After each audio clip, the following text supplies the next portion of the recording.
педагогикалык изилдөө экинчи Еларалык конгресси катышуучулары, бул жерде эң кубанычтуусу Бек Мырзагай студенттериңизди катыштырып, мына студенттердин ушул баяндамаларды угуп отурганы өзү эң сонун. Кээ бир конференцияларга барсак, жалаң баяндама окуучулар өздөрү катышып алат дагы, бири-бириге окуп берип эле кетип калат да. Коэффициент полезного действия деген сизде мына ушуну өтө туура болуптур. Урматтуу студенттер, сиздердин катышканыңыздар бүгүн ушундай бир жакшы агайларыбыз, аалымдарыбыздын сөздөрүн угуп, жакшы бир таасири болот деп ойлоймун. Мына бул жерде азыр биз сиздердей жаш кезибизде бизди жетектеп тарбиялаган Нурмбетов агайыбыз отурат, Балтакула Аттакурович. Жана окумуштуу катары бизге жетекчилик кылган агайларыбыз Абакир Мамытович, Ахматал агай. Сиздердин баарыңыздар менен чогуу ушул жерге катышып атканыңа ыраазымын. Эми Ахматал агай илимдин доктору, ушул иштердин демилгечиси агай деп өзүнүн дагы кезегини берипсиз агай. Сизге рахмат, мага ыңгайсыз болуп атат, бирок аракет кылып көрөйүн эми. Макул, рахмат. Урматтуулар, менин баяндамамдын аты, мен дагы мынау слайдтарды даярдап келдим эле. Кече Бишкекте бир чоң жыйын болуп, жазуучулар союзунун съезди болуп, ошол жерге катышып анан телефонун кичине бузуп алып, бере албай калдым. Мен аракет кылайын, сөзүм менен эле айылдын адамы агайы жөнөкөй тил менен айтайын, мени колдоп туруңуздар. Урматтуулар, менин темам окуучу студенттердин өз алдынча билим алуусунда акыл эмгек маданиятынын пайдалануу мааниси деген. Азыр Абакир Мамытовичти угуп отуруп, ушунчалык жакшы мазмундуу баяндама жасады агай. Мен ыраазы болдум чындыгында. Ушундай бир эме менен анан угуп отуруп Ахматал агайга айтып атам да, Ахматал агай, муну азыр жаңы стандарт деп, STEM деп, анан кийин PISA деп, Сингапур методу деп атабыз, эң сонун. Ошо рахмат. Бирок ушунун баардыгы биздин 25 жылдык экспериментибизде мынау айылда жүрүп жазылган китептин ичинде бар экен. Эме ким Митал Мамытович, азыр Ахматал агай экөөбүз күлүп отурабыз. Мана мисалы үчүн функционалдык сабаттуулуктун өзөгүнү окуу жана түшүнүү түзөт. Окуу жана түшүнүү. Азыр иликтөөлөр боюнча окуучулардын, ал эмес студенттердин дагы 50-60-70%га чейинкиси окуганды түшүнүүдөн кыйналат экен.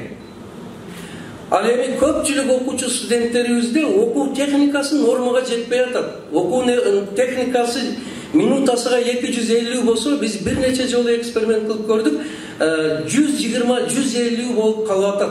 Мунун өтө чоң, мынау мээдеги 80 миллиардтан 100 миллиардка чейин нейрондор өзү түшүнүү деген ошолордун ортосундагы ассоциация, ошолордун кыймылга келүүсүнө өтө чоң окуу түшүнүүнүн таасири бар экен.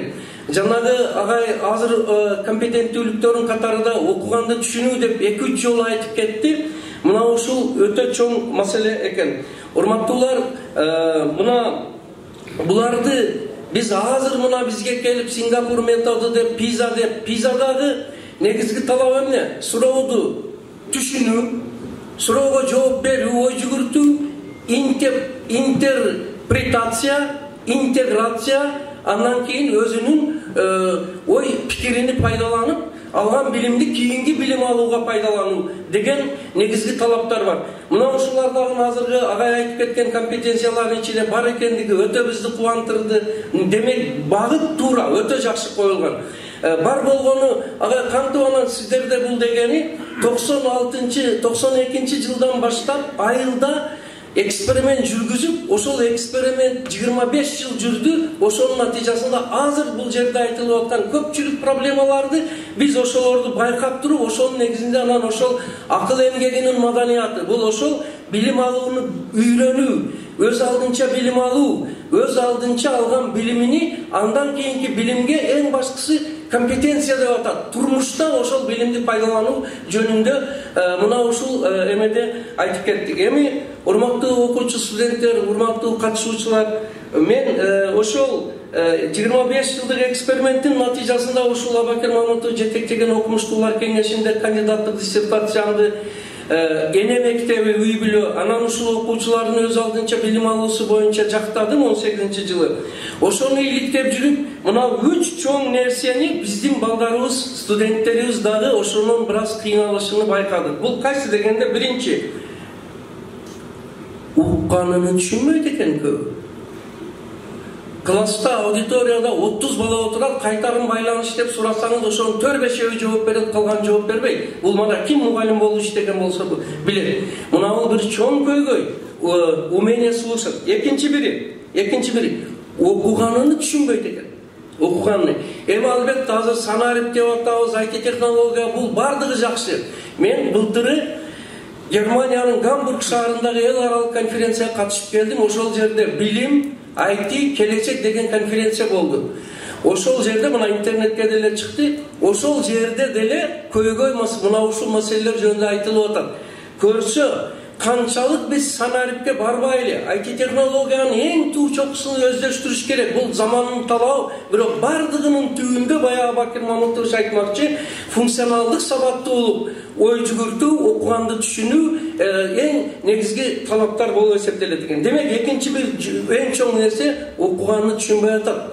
Биз кээде өтө чоң бир глобалдык темаларды алып алабыз, ал эми элементардык нерселер көңүлдөн сыртта калып кетип атат экен да, окуганды түшүнбөйт экен. Үчүнчүсү көргөнүнү түшүнбөйт. Схема, таблицаларды көрүп, расшифровка кылып, ошонун извлекать дейт, ошонун ичинен зарыл маалыматты бөлүп алып, анан пайдалануудан балдарыбыз кыйналат. Бул капырагай жалаң кемчиликти эле айтып атат дебеңиздер. Өзү илмий конференцияда проблемалар айтып туруп, анан ошол үчүн эмне кылыш керек деген маселелер болсо керек деп, анын үстүнө биздин мектеп дагы аты проблемалык лаборатория деп туруп, Исаак Бекбоевич убагында ошо ачылган, ошо балдардын, окуучулардын билим алуусуга арналган маселелер эле. Эми урматтуулар, мына 3 өзөктүү нерсе: угуп, окуп, көрүп түшүнбөгөндөн кийин бул уже алган билим формалдуу болуп калат экен. Эртең жукпай, турмушта пайдалана албай калат экен. Эми мына ушулар айтылгандан кийин бая констатация факты болуп калбасын деп туруп, андан эмне кылуу керек? Кыргызда бир макал бар: караңгылыкты тилдегенден көрө бир бурчуна шам жак деген. Бир бурчуна колубуздан келишинче шам жагайык деп туруп, анан ошо акыл эмгегинин маданияты сабагыны биз китебини эле жазбастан мектебибизге киргиздик. Өзүбүздүн мектепке киргиздик. Аны кружоктун эсебинен, андан кийин тарбиялык сааттын эсебинен спецкурс кылып өтө баштадык. Андан тышкары ой өрүшү кругозор деген сабакты киргиздик. Балдарыбыздын кругозорунун кеңдиги. Мына ушулар андан эмне натыйжа берди дейишиңиздер мүмкүн. Анан жана тарбияга басым жасап айтып кеттиңиз агай, өтө бул дагы туура. Азыркы күндө ал эмес, биринчи кезекке ушу билим берүү министрлиги дегенин дагы атын бир ойлонуп көрүш керек да. Билим берүү министрлиги деген, тарбия деген сөз дагы кандай бир айкалышын ойлоп көрүш керек. Тарбияга басым жасагандыгынын өтө туура. Анан тарбия баалуулугу деп дагы мына жазган экраныңыздан, слайдтан мен сүйүнүп кеттим агай. Тарбиянын баалуулугу деген китебим чыгыптыр менин. Тарбия бир кол чабып коелу студенттер. Мына биз азыр мына компетенция деп эме кылып атканды 97-98ден тарбиянын баалуулугу. Тарбия чечет баарын. Тарбиялуу бала студент начар окубайт. Совести бар. Бая сизде компетенцияда жоопкерчилик деген болуп турат. Мекенчилдик деген деп турат. Иман, инсаф, адеп, ахлак деген. Биз тарбияны көбүнчө формалдаштырып, показуханы менен шарды илип, пашка жоргого бийлей берип, балдарыбыз өтө чыныгы нукура рухий тарбиядан алыстап кетпеди экен деген кабатырлык. Мына тарбиянын баалуулугу бул жерде тарбиянын жеке адам, үй бүлө, аймак, мамлекет, коом, адамзат үчүн мааниси глобалдык масштабта схемасы менен ачылып берилди. Анткени ааламды дагы тарбия сактайт экен. Бир кезде красота спасет мир дейт эле. Бул жерде мен ошону өзгөртүп туруп, тарбия дүйнөнү сактайт, тарбия инсанды сактайт деген менен анан тарбиялуу адамдын 21 касиетини дагы бул жерде берип койдук. Урматтуулар, Вақтың мен oldu. Men жиынтықтап атамын. Мына эми ушуларды айттыңыз, анан натыйжа кандай болду? Тарбиянын баалуулугун берипсиз дегенден кийин урматтуулар натыйжадан бир-эки оозун айтып коеюн, анан мени туура түшүнүңүздөр, мактанып атат дебегеле сыймыктанып жатам деп туруп айтайын. Мактануудан Кудай сактасын. Мына 250 бала окуган мектебибизден 85 бала медакадемиянын бюджетиге өтүп кетти. Ооа деп буга да кол чабабыз. 85 бала медакадемияда. 75 окуучубуз Америка, Германия, Японияда, Турцияда, Россияда окуп иштеп, уже ал жакта 32 мамлекет менен иштеген корпорацияны жетектеп аткан Америкада балдарыбыз чыкты. Анан бардыгы мына орточо бал ОРТ, орточо бал 127,8 экен Кыргызстанда. Мына Абаким Мамытович ошол Чордондо иштейт, билет. Бизде орточо бал нова жок, секом жок, образовательный центр жок. Чек арадабыз Тажикстан менен. Кудай тынчтык берди отурабыз. Бизде орточо бал 173 болуп атат, урматтуу. Мына эми ушунун баардыгын берген айемдин азыр Ала Тоо университети киргизди, БГУ киргизди, Арабаева киргизди, военный институт киргизди. Ушу Бекмырза укама көптөн бери айтам, окуу сектору бар. Тоотпойт окшойт, амайлыгайм. Биз кыргыздар жалаң финдердей окуталы, албетте. Мен Финляндияны барып келип, көрүп келдим Финляндияны. Мындай дейт, урматтуулар, караңыздар, финдердей окуталы дейбиз азыр Сингапурдай. Албетте, бирок мен Кудайдан тилейм. Кудай, ошо финдер, ошо Азия, Африка качан Европа кыргыздардай окуталы деп калат экен дейм. Урматтуулар, ошого Кудай жеткирсин. Sözümdün akırında urmattуулар, mına azır ошол акыл эмгегин маданияты жана компетенцияларын бурт бардыгы мына бул жерде чагылдырылган экен деп койдум. Бул азыр орус тилиге которулду, түрк тилиге которулду, англис тилиге которулуп, айылдагы бир агайдын китеби Лондондон чыкты, урматтуулар. Мынакей. Акырында сөзүмдү жыйынтыктап атып, мына урматтуу катышуучулар, урматтуу студенттер, педагогикалык окуу жай.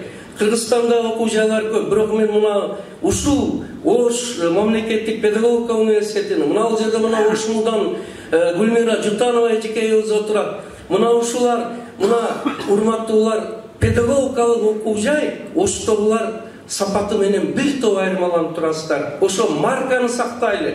Ошол бир жакшы эмени сактайлы. Мен албетте БГУда, Арабаевада дагы сабактар, конок лекцияны өтүп, Манаста дагы өтүп жүрөмүн, жолугуп. Медакадемияга чакырыштым. Айым саба мана бул боюнча өтүп бериңиз деп Орозбековна ректор. Бирок мен айтайын, урматтуулар, педагог болдукпу, мугалимбизби? Ошого атыбызга затыбыз жараша болсун. Оштуда жагуда мага бир суроо берди, шуну айтып жыйынтыктайын. Мына бул жерде ошо Агай фильми Руслан Акын ошонун эмеси менен бул китепти чыгарды. Педагогикалык чеберчиликти өстүрөлү. Эгерде педагог чындыгы профессионал болсо, эч кайсы компетенция ишке ашпай, формалдуу бойдон калат. Баягы айдын бир күйгөн сөзүн уктуңуздарбы? О биз жазган госстандарттарды мугалимдер окубайт деле экен деген. Анткени самообразование өз алдынча билим алуу. Ошо жагылда, Оштуда мана шу сиздердей студенттер бир суроо берди. Агай, ушунча эксперимент жүргүзүпсүз, ушунча бир аракет кылып атасыз, фильмдер чыгыптыр. Анан сиз неге депутаттыкка барбайсыз? Азыр өтө чоң маселе окшойт ушу депутатка. Анан неге мамлекеттик кызматка барбайсыз десем, бала манда бара тургандар көп, мен мындай ортодон төмөнкөлүү мугалимин жөн эле жүрөйүн десем, өжөр бала экен, бурчта отурган, агай сиз мага жооп бергиңиз келбей жатат деди. Анда жооп берейин дедим. Угасыңарбы дедим. Угабыз деди. Внимание, мына ушул жери силерге да керек. Угуңуздар. Мамлекеттик кызматка барбайсыз деп атасыз. Мен эң жогорку мамлекеттик кызматтамын. Мен мугалиммин деди. Кудай канча маңчылык берсин, ушундай сыймык менен жүрүңүздөр. Рахмат сиздерге.